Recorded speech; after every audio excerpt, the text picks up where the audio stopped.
আসসালামু আলাইকুম এভরিওয়ান, সবাই কেমন আছেন? ভালো তো? সুরাইয়ার রান্নাঘরে সবাইকে স্বাগত জানাই। আজকে আমি আপনাদের সাথে শেয়ার করতে চলেছি খুবই পুষ্টিকর এবং মজাদার খাবার, জাউ ভাত এবং ফেনা ভাতও এটা আপনারা বলতে পারেন। এই ফেনা ভাতটি আপনারা বাচ্চাদেরকেও খাওয়াতে পারেন। খুবই পুষ্টিকর একটি খাবার। আর আপনারা যারা কম তেল মশলায় রান্না খান তারা এটা অনায়াসে খেতে পারেন। খুবই সুস্বাদু এবং টেস্টি হেলদি একটি খাবার। তো পুরো ভিডিওটা আমার সাথে থেকে দেখতে থাকুন, আশা করছি ভালো লাগবে। তো প্রথমে এখানে আমি নিয়ে নিচ্ছি চাল। এই চালটা গোবিন্দভোগ চাল। আপনারা যে যতটুকু প্রয়োজন ততটুকু নিয়ে নেবেন। আর লাগছে একটা নারকেল।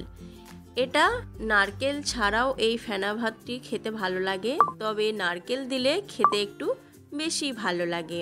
তাই আমি নারকেল দিয়ে আজকের এই জাউ ভাতটি আপনাদের করে দেখাবো। এখানে আমি একটা স্টিলের হাঁড়িতে পানি নিয়েছি। এই পানিটা পরিমাণ অনুযায়ী কিন্তু দিতে হবে। আপনারা যেরকম চালের ভাত রান্না করেন যেই অনুযায়ী পানি দেন তার থেকে 1 কাপ মতন বেশি পানি দিতে হবে। তো চালটা ভালোভাবে ফুটে আসলে তখনই কিন্তু ভিজিয়ে রাখা গোবিন্দভোগ চালটা দিয়ে দিতে হবে। এটা আমি কিছুক্ষণের জন্য ভিজিয়ে রেখেছিলাম। চালটা দেওয়ার পর এখন একটা হাতা দিয়ে খুব ভালোভাবে চালটা মিশিয়ে নিতে হবে, না হলে কিন্তু তলায় ধরে যেতে পারে। এখন আমি এটা ঢাকা দিয়ে কিছুক্ষণ হতে দেব।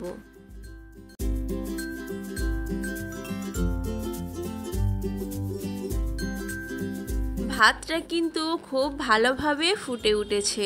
এই মুহূর্তে আবারও হাতা দিয়ে আমি নাড়াচাড়া করতে থাকবো। এটা অনবরত নাড়াচাড়া করতে হবে, না হলে তলায় কিন্তু এটা ধরে যাবে।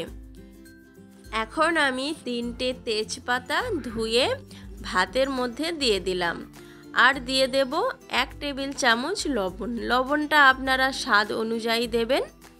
আমি আবারও 1 টেবিল চামচ লবণ দিয়ে দিলাম। দিয়ে আবারও হাতা দিয়ে খুব ভালোভাবে মিশিয়ে নেব।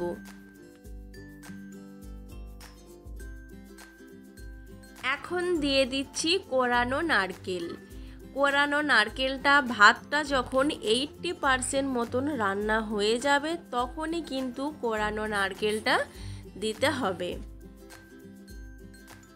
আমার রেসিপি যারা দেখেন ভালোবাসেন তাদেরকে অসংখ্য অসংখ্য ধন্যবাদ। আর আজকের যারা নতুন অতিথি আমার রেসিপিটি দেখছেন তারা আমার চ্যানেলটি সাবস্ক্রাইব করে আমার পাশে থাকবেন। দিয়ে আবারও হাতা দিয়ে খুব ভালোভাবে মিশিয়ে নেব। এটা আমি আবারও 5 মিনিট রান্না করে নেব। এর আগে আমি 20 মিনিট রান্না করেছি এই জাউ ভাতটি। এখন আবারও 5 মিনিট রান্না করে নেব।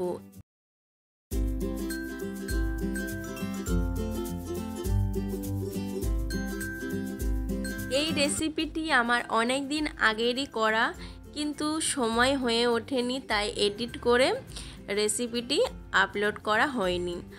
আজ ভাবলাম আপনাদের সাথে এই জাউ ভাতটি শেয়ার করি, তাই এডিটিং করে আপনাদের সাথে শেয়ার করলাম। এটা এতটাই সুস্বাদু খেতে লাগে, যখন আমি এডিট করছিলাম ভিডিওটি আবারও যেন আমার খেতে ইচ্ছে করছিল।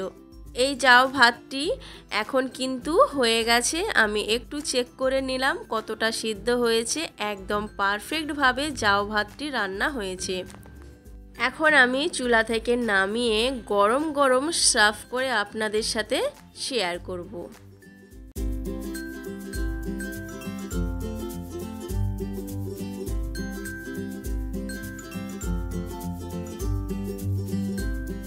এই ফেনা ভাতটি এমনি এমনি খেতেও কিন্তু খুবই ভালো লাগে।